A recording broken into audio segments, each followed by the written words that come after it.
Hey,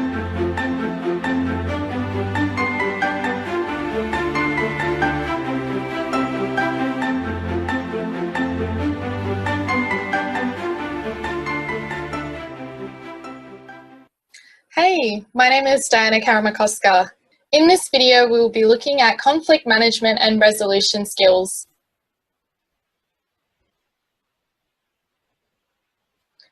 There are different conflict management styles that we need to be aware of. The first kind is not the optimal kind. It is avoidance. It is only appropriate when other individuals are more powerful or the cost of addressing the conflict is higher than the benefit of the resolution. And hence an assessment of that conflict is necessary before you decide to take any action. The issue can remain unresolved, but it may also escalate. And it can also postpone a future conflict, leading into a lose-lose situation.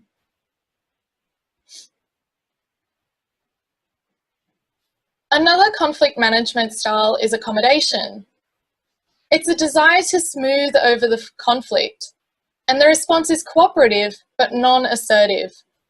The issues are not resolved, and the issues may resurface in the future. It's about settling the disagreements between individuals without actually settling on a resolution. It is only appropriate when the issue is more important to the other person. This style tends to resolve in a win-lose situation. The next style is competition. It is characterized by domination, aggression, and a lack of compromise. There is one party that will exercise their power to gain their own personal goals regardless of the needs of the others. Authority may be used to suppress the conflict in a dictatorial manner. So, for example, this is where the boss would intervene and preside over the employees. It is effective when there is a need for a quick decision, but the issue remains unresolved and feelings can be hurt for the individuals that lose out on this situation. Again, this style would lead to a win-lose situation. Compromise is the next type of conflict management technique. The individual attends to the concerns of others as well as their own. It involves finding a common ground quickly and is halfway between the competition and accommodation style. The person does not completely ignore confrontations, but they actually struggle with them in order to meet the needs of all of the individuals involved. Collaboration is probably the most effective conflict management style that should be used on a more regular basis. It is a solution-oriented style. Both parties commit to finding a mutually satisfying solution, and it leads to a win-win situation. This involves directly confronting the issue and the members involved, acknowledging the feelings of all parties, and using a collaborative method involving everyone in the team to solve the problem.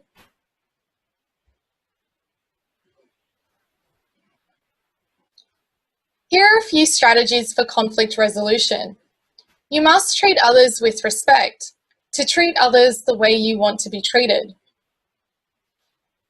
You should also be mindful of the way you listen to another person. We try to emphasize active listening in all conversations that we have. Also be mindful of the way you look at them. It can be quite intimidating for an individual to view your facial expressions that accompany your senses of disapproval or judgment in times of conflict. Also consider the tone of your voice. How loud you are could contribute to how aggressive you come off to other people. It is important that you maintain an assertive approach in all of your communications. Your selections of words will also contribute to whether a conflict remains or if it can be subsided. Being more supportive and positive in this situation will lead to a more collaborative approach with those you are in conflict with. And also consider the type of reasoning being used by yourself and also from the other individuals. You might want to determine whether further education is required in order to view all perspectives and to understand any opposing arguments. Now, most importantly, you must all convey respect at the same time.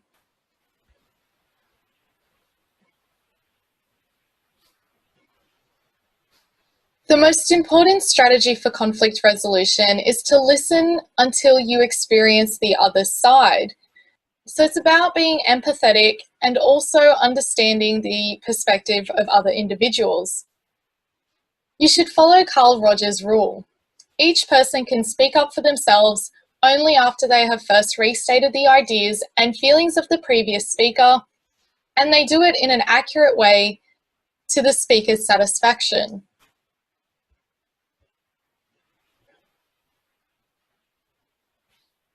You should be assertive in these situations to state your views, needs, and feelings to have them validated by those around you. State your viewpoint briefly. Avoid loaded words because they can confuse the people around you. And say what you mean and mean what you say. This will avoid any double messages being perceived or misinterpreted. Always disclose your feelings, whether they be positive or negative, through the use of I statements especially. Try to avoid generalizing to other individuals to use phrases like you always and I never or you never. Keeping these strategies in mind, you'll be able to effectively resolve any conflict that should arise in the future.